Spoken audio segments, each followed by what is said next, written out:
మేము ఏదైతే ఇంప్లిమెంట్ చేస్తున్నామో లా అండ్ ఆర్డర్ కంట్రోల్ విషయంలో కానీ ఈరోజు రాష్ట్రం సుభిక్షంగా ఉండాలి అంటే, రాష్ట్రానికి పరిశ్రమలు పెట్టుబడులు రావాలి అన్న ఆ రాష్ట్రం తాలూకా లా అండ్ ఆర్డర్ని బేస్ చేసుకుని ఉంటుందన్న సంగతి తెలిసిన వ్యక్తిగా గౌరవ ముఖ్యమంత్రి గారు ఎన్డీఏ కూటమి గవర్నమెంట్ వచ్చిన తర్వాత ప్రత్యేకంగా పోలీస్ డిపార్ట్మెంట్ మీద దృష్టి పెట్టి అనేకమైన ప్రక్షాళన చేసి ఈ రోజుకి కూడా ఈ 2 సంవత్సరాల కాలంలో లా అండ్ ఆర్డర్ విషయంలో ఎంత పక్కాగా ఉన్నామనేది చెప్పడానికి నిదర్శనం ఈరోజు మన రాష్ట్రానికి వస్తున్న పెట్టుబడులు పరిశ్రమలే ఒక నిదర్శనంగా మనం అందరూ కూడా చెప్పొచ్చు. ఎందుకంటే ఒక పెట్టుబడిదారుడికి ఇక్కడికి రావాలి, ఇక్కడ పెట్టుబడి పెట్టాలంటే ఒక నమ్మకం కలగాలి. ఒక పరిశ్రమ ఇక్కడ తీసుకొచ్చుకొని అతను ఆ పరిశ్రమ నడిపించాలంటే ఒక నమ్మకం కలగాలి. అదేవిధంగా మిగతా రాష్ట్రాల నుంచి ఇక్కడికి వచ్చి చదువుకోవాలి అన్నా కూడా ఒక భరోసా ఉండాలి.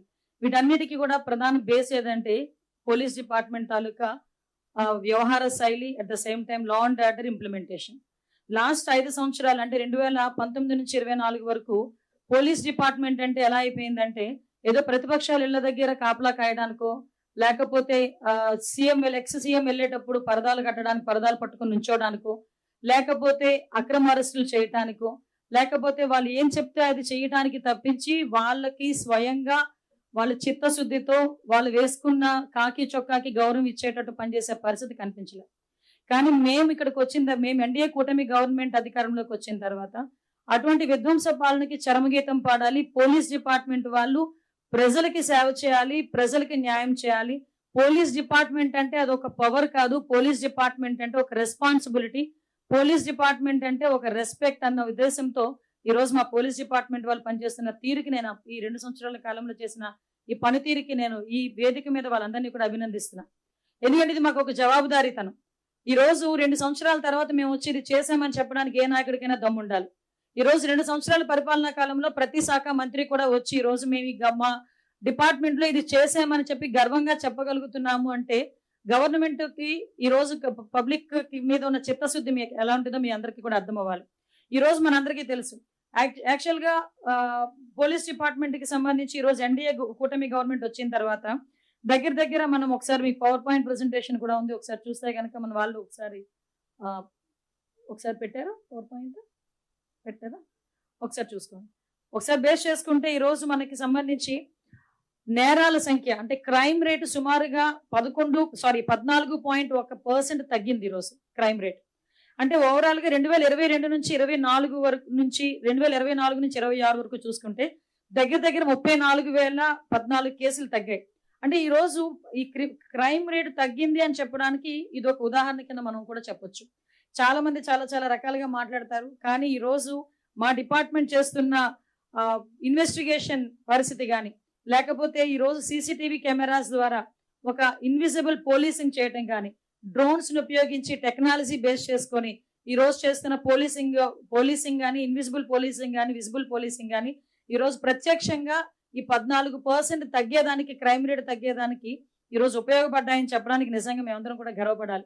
ఈ రోజు పరిస్థితి ఎలా ఉందంటే ఇంతకు ముందు టెక్నాలజీని బేస్ సీసీటీవీ కెమెరాస్ ఉండేవంటే 14,000 సీసీటీవీ కెమెరాస్ సుమారుగా 2018లో గౌరవ ముఖ్యమంత్రిగా చంద్రబాబు నాయుడు గారు ఉండేటప్పుడు ఇన్స్టాల్ చేస్తే, మ్యాట్రిక్స్ సంస్థ చెప్పి ఇన్స్టాల్ చేస్తే 2019 నుంచి 24 వరకు వాటికి కనీసం ఛార్జెస్ కూడా ఇవ్వకుండా, అంటే వాటికి మెయింటెనెన్స్ ఛార్జెస్ కూడా ఇవ్వకుండా ఈ 5 సంవత్సరాలు కూడా వాటిని నిరుపయోగంగా వదిలేసి కేవలం బొమ్మలు మాత్రమే ఉండే పరిస్థితుల్లో కనిపించారు సీసీటీవీ కెమెరాస్.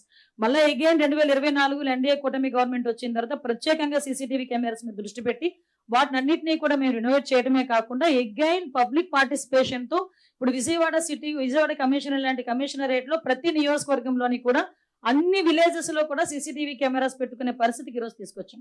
అంటే ఒక పక్క నుంచి కమ్యూనిటీ సపోర్ట్ చేస్తుంది, ఒక పక్క నుంచి police department support, government support తో 1,00,000 సీసీటీవీ కెమెరాస్ టార్గెట్ గా చేసుకుని అరౌండ్ ఈ రోజు 70% వరకు సీసీటీవీ కెమెరాస్ ఇన్స్టాల్ చేసుకుని వాటికి సంబంధించిన ఫీడ్ కూడా నియర్ బై ఉన్న కమాండ్ కంట్రోల్ రూమ్స్ కి అప్పచెప్పి అక్కడ ఏ ఇన్వెస్టిగేషన్ అయినా చాలా ఈజీగా తొందరగా చేసుకునే దానికి ఇది ఒక మెయిన్ టూల్ అయిందని చెప్పడానికి నిజంగా మేము గర్వపడాలి. ఎందుకంటే ఈ రోజు మీరు అబ్జర్వ్ చేసుకుంటే ఒక క్రైమ్ జరిగిందని చెప్పిన తర్వాత ఆ క్రిమినల్ ని పట్టుకోవడానికి within 24 hours to 48 hours మేము పట్టుకోగలుగుతున్నామంటే because of that CCTV cameras one of the best tool మాకు ఈ రోజు. అటువంటి వాటిల్నే లాస్ట్ గవర్నమెంట్ లో నిర్వీర్యం చేసేసిన పరిస్థితి కూడా ఈ రోజు గుర్తు చేయాలి. సో అగైన్ మేము ఈ రోజు వాటి ద్వారా ఇన్వెస్టిగేషన్ తొందరగా చేస్తున్నాం. ఎవిడెన్స్ తొందరగా కోర్టుకి సబ్మిట్ చేస్తున్నాం.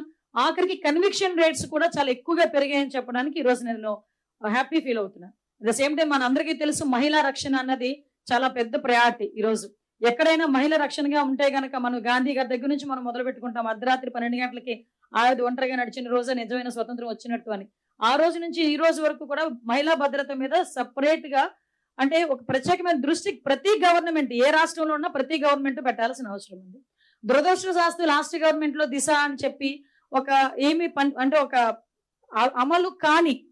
అమలు చెయ్యలేని ఒక చట్టాన్ని తీసుకొచ్చి చట్టం అని చెప్పి భ్రమించిన అంటే ప్రతి ఒక్కరిని కూడా ఒక భ్రమలో పెట్టిన పరిస్థితి కూడా గుర్తు చేయాలి. కానీ ఈ రోజు మేము ఒక చిత్తశుద్ధి గల గవర్నమెంట్ గా మహిళకి సంబంధించి ఒక భద్రత విషయంలో ఒక స్పెషల్ గా ఒక ఐజీ స్థాయి వ్యక్తిని మన రాజకుమారి గారిని ప్రత్యేకంగా ఐజీ స్థాయి వ్యక్తిని నియమించి ఆవిడకి సపోర్టివ్ గా ఒక 2 ఎస్పీలని అదేవిధంగా కిందన ఒక టీం ఏర్పాటు చేసుకుని శక్తి ఈ రోజు మహిళా విభాగానికి సంబంధించి ఉమెన్ అండ్ చైల్డ్ ప్రొటెక్షన్ కింద ఒక ప్రత్యేకంగా విభాగాన్ని ఏర్పాటు చేసి వాళ్ళందరికీ కూడా సెపరేట్ గా ఒక వింగ్ ని ఏర్పాటు చేయడం జరిగింది. దీనిలో చూస్తే శక్తి యాప్ లో దగ్గర 16 విభాగాలతో శక్తి యాప్ లో కూడా దాంట్లోని ఫీచర్స్ అన్ని ఉన్నాయి. ఈరోజు వాటితో పాటు దగ్గర 1,55,00,000 మంది ఈ రోజుకి డౌన్లోడ్ చేసుకున్న పరిస్థితి. అంటే ఈ శక్తి యాప్ కే సంబంధించే కాకుండా శక్తి వాట్సాప్ నెంబర్ కూడా ఈ రోజు క్రియేట్ చేశాం.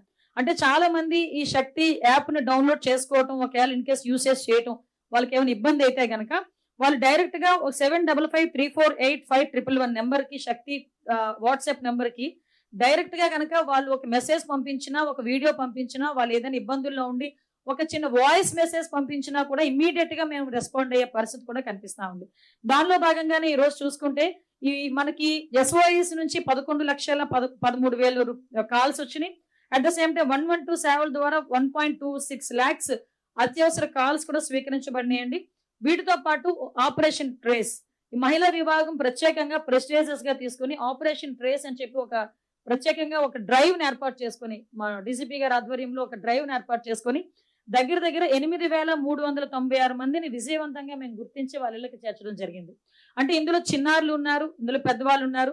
వాళ్ళందరూ కూడా ఎక్కడైనా ఎటువంటి కిడ్నాప్ గురైనా లేకపోతే ఎక్కడైనా తప్పిపోయినా వీళ్ళందరినీ కూడా గుర్తించి ఆపరేషన్ ట్రేస్ ద్వారా 8,396 మందిని విజయవంతంగా మేము గుర్తించి వాళ్ళ ఇళ్ళకి చేర్చడమే కాకుండా తిరిగి ఇప్పటికీ ఆపరేషన్ ట్రేస్ అన్నది అక్కడితో ముగిసిపోకుండా ఇప్పటికీ కూడా ఒక సెపరేట్ వింగ్ అనేది దానికి నడుస్తా ఉంది, ఒక టాస్క్ ఫోర్స్ అనేది నడుస్తా ఉంది. వీటితో పాటు మెయిన్ మనకి చైల్డ్ కి సంబంధించి పోక్సో కేసెస్ అన్నవి ప్రతి ఒక్కరం కూడా హార్ట్ తో ఆలోచించాల్సిన విషయం, మైండ్ తో ఆలోచించాల్సిన విషయం కాదు ఇది పోక్సో కేసెస్ అన్నవి.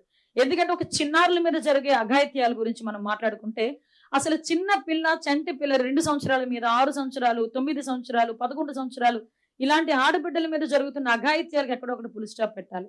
మీరు రీసెంట్ గా జరిగిన సంఘటనలో మేము వేసిన టీంలకు భయపడి కొంతమంది అయితే ఆత్మహత్యలు చేసుకున్న సందర్భాన్ని కూడా ఈ టైంలో మీకు గుర్తు చేయాలి. ఎందుకంటే ఎందుకు గవర్నమెంట్ ఇంత సీరియస్ గా ఉందని చెప్పడానికి పోక్సో కేసెస్ లో at the same time POCSO కేసుల్లో కూడా ఒక్కసారి అరెస్ట్ అయిన ఒక వ్యక్తి అతను బెయిల్ రాకుండానే కన్విక్షన్ పడిన సందర్భాలు చాలా ఉన్నాయి. ఈ 2 సంవత్సరాల్లో చూసుకుంటే చాలా కేసెస్ లో పోక్సో కేసులో అరెస్ట్ అయిన వ్యక్తి బెయిల్ రాకుండానే కన్విక్షన్ పడిందంటే ఇన్వెస్టిగేషన్ ఎంత తొందరగా పూర్తి చేశాము, ఫోరెన్సిక్ రిపోర్ట్ ఎంత తొందరగా సబ్మిట్ చేశాము, ఎవిడెన్స్ ఎంత తొందరగా పోలీస్ డిపార్ట్మెంట్ సబ్మిట్ చేసింది, at the same time prosecution కూడా ఎంత ఎఫెక్టివ్ గా పనిచేసిందని చెప్పడానికి ఇది ఒక నిదర్శనం.